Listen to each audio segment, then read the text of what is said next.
What's up, everybody? We are back writing another Bach-style organ fugue. I know that was the last sort of video series that we did, but that was like almost a month ago. Time flies when you're a musician and it's the Christmas season and you've got Christmas concerts that you're singing in, choirs need to be conducted, and we're coming up for me on the week of Messiah. Yeah, the Messiah production that I sing with is always super busy. I've been a little lackluster, I guess, on the composition as of late, but that's about to change because we're gonna write this organ fugue together. All right, so we've got our subject here. You know, I always kind of cook up subjects just on the side, which is really just coming up with tunes. A few things to think about when writing the subject is, you really do want the subject to end with a perfect cadence. It makes it easier to, it makes it easier to kind of tie things together later on once we bring in all the parts. You can definitely write these the end less conventionally, but you really want to kind of keep things simple here, which, as far as subjects go, I'd say that this is like a mid-complication level of fugal subject. We're starting off, we're in C minor. This C sharp here, we're kind of tonicizing the dominant of the dominant, which is going to be D minor, right? So we're going to tonicize D minor in this second bit here. We almost have it like two phrases, right? So we have probably a perfect cadence that once we bring in all the other parts, we'll make it a weaker cadence. This break here is very intentional to kind of break up the subject, but also that leaves open a lot of room for imitation. So we're going to tonicize D minor here, and then modulate to the dominant at the end of this. And then we'll probably fill this out with a transitory bar so we can have our second part come in on this G here. So we'll get the G here probably down in the seventh bar so we can get this right hand up and out of the way. So let's have a listen to the subject before we start writing. We're going for the slow fugue here, by the way.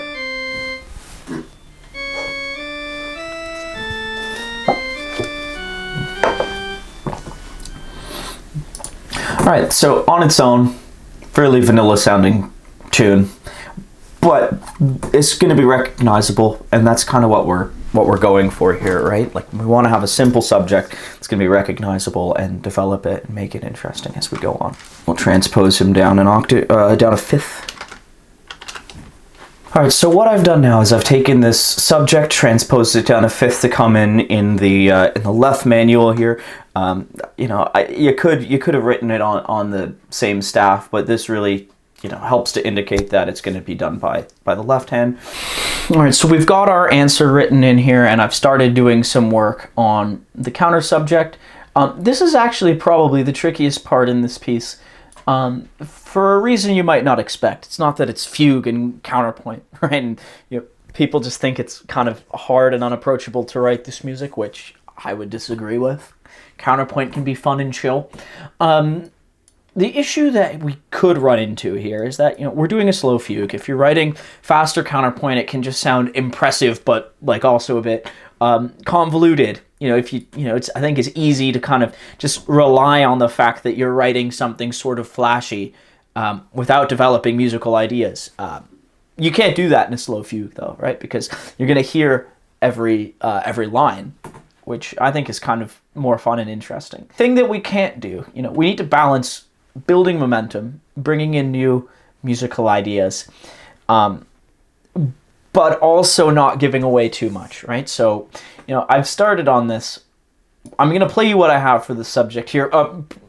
Spoiler, I don't think that this is going to quite work, but I think it's a salient point that, you can kind of, you don't want to do too much too soon with this sort of music, but you also don't want to just have like a half note or a whole note kind of thing on something, that is already slow, right? If you're doing something quick, you can kind of just throw a suspension in one of the other parts and it'll work. But at this stage, it's too early to do that. And so striking that right balance is going to be important. Let's hear what I have so far for this answer.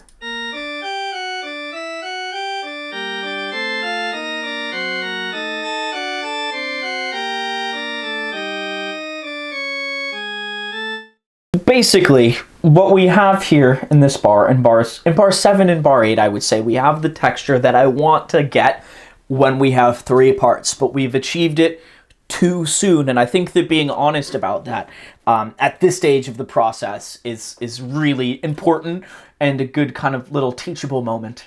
All right, so we've got a new subject here, and I think that this works much better, largely for the point that I just made. It's complementary to the subject that we have, or I guess, you know, to be more precise, the answer, but it doesn't get too contrapuntal too quickly. What you don't want to do with writing this sort of counterpoint is get carried away too early on. And if you go too hard, too fast, you'll run out of runway later in the exposition. The thing I feel like that, you know, takes the air out of more fugues than anything isn't not knowing how to write counterpoint. It's that they lose momentum. And if we come in too hard too quickly, we're not going to have anywhere to go later on, which will weaken the later exposition and development section. Now let's have a listen to what we have here.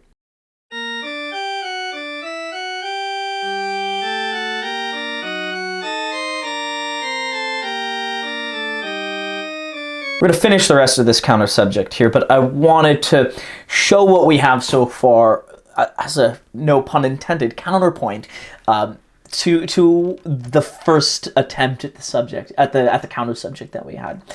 What's also good about this is that we have a rhythmic imitation happening here, right? So we introduced this dotted rhythm that was happening in the subject here, and it's happening in the answer down here. But we're foreshadowing it, and we have a kind of rhythmic imitation here. So we're adding a bit more movement on the eighth notes, but we're not getting carried away just yet. But I do feel like we need something here on this rest here. All right, so we have the answer and counter subject finished. Had to do a bit of a modulation at the end of it, which we'll decide if it works. I feel like we'll need to listen to the whole thing in context once we have the rest of the exposition done to kind of see if this fully works. I'm not convinced just yet. So, slow subject.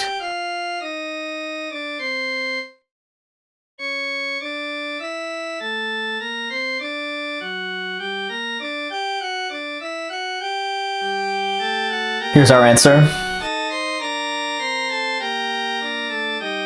There's that imitation I was talking about.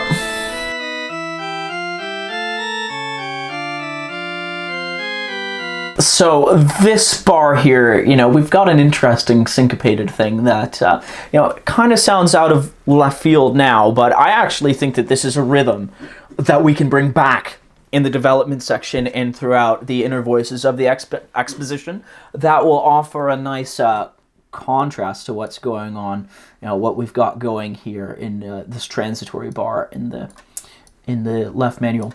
I've gone through now and I've written in our second subject. So we've got 3 parts. We've had our subject with just the first manual, answer coming in, left manual, where we're in C minor and we started in a higher register. We kept it in a treble clef, but on the left manual for the second subject, and then put on the right manual 2 parts. And what I decided to do for the third part, we've kept it as a sort of mostly true counter subject, where this inner voice here, is pretty well the same. Almost exactly the same, except I changed up a few things towards the end of this fugal entry, as what we had in the counter subject. But what I did in the third voice, in the highest voice, was I took this this rhythmic idea that we had with the dotted quarter note, sort of suspension / unaccented passing note, and ran with that, but on a beat where we didn't have movement. So we'll have a quick listen to this fugal entry. So this is our lead in.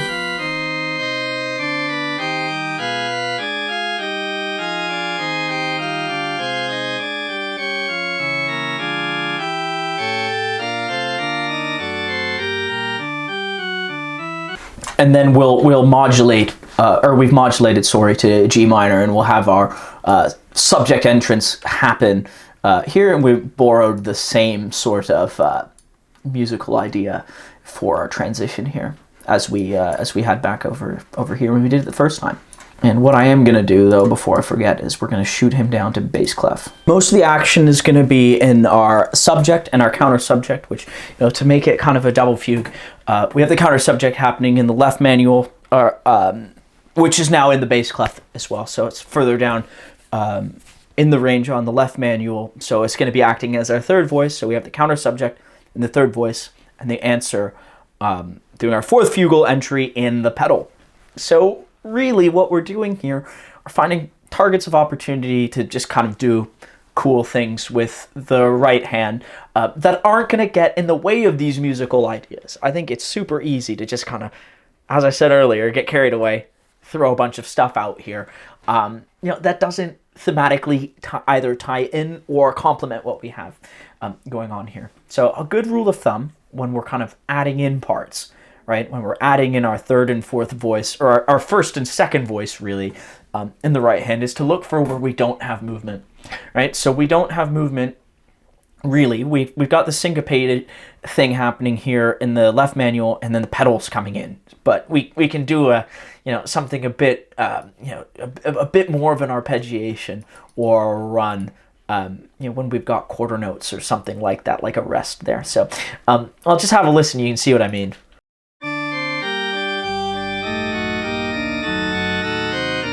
Right, so we bring them in when there's nothing happening in the other parts. Then we've got some action in the left manual. So we, basically what we do here is our second voice, our alto voice, is just doing this kind of inner pedal point, and then we're going to have a sustained E flat here to have a kind of interrupted cadence instead of in the passing 6/4 motion that we have here.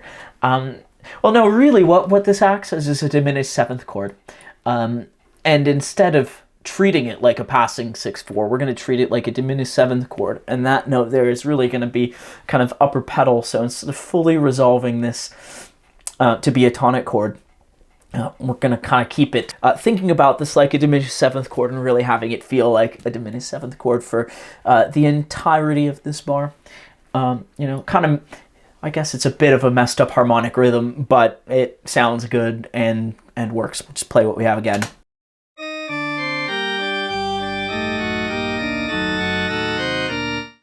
And I really do think that having those sorts of either, having those sorts of sustained notes at this stage of the writing process really adds something to what we're doing, right? It doesn't get out of control. Right, it doesn't get too thick, but it adds something interesting, which is what we're doing here. Right, that's what we've got, this inner pedal and then another kind of upper pedal, and then we're going to resolve that to a dominant seventh. Now, honestly, we're going to keep this as a dominant ninth, right? Because otherwise, we'll get a sort of consecutive octave. We'll do a voice exchange here between the two inner voices. Honestly, we could just keep this as a cheeky pedal point the whole time happening in that upper voice. We'll see how it feels. I'm not committing to anything just yet.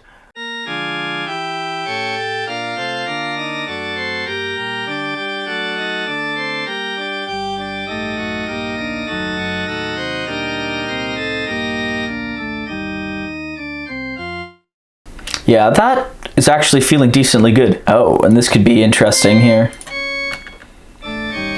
So what we're going to do here is we're going to do a nice little modulation through the home key, which would be 4 relative to the answer here now, and that'll be cool. I feel like I need to have something going on in this inner voice, but again, I think it's important to be mindful here that this does need to be organistic or pianistic in this bar. As much as I want to have an eighth note movement, it's important to keep in mind that whoever's playing this is going to have to do that with their thumb. I mean, this wouldn't be easy, but it definitely wouldn't be too hard that I couldn't do it. This is probably at the same difficulty level to play as like any Bach fugue.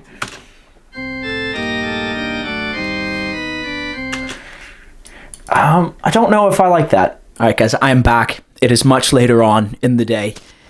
The bad news is that I finished writing the exposition after my camera died. The exposition is finished. I think for the amount of time it took me to do this, it turned out decently well. I'd say, it's a shorter video for you guys, but I'd say that this came together in about an hour. It's all right. I've written better stuff, but I think it's worth polishing up and pursuing a development for. So stay tuned for that. Without further ado, we'll play the exposition that we've done here now.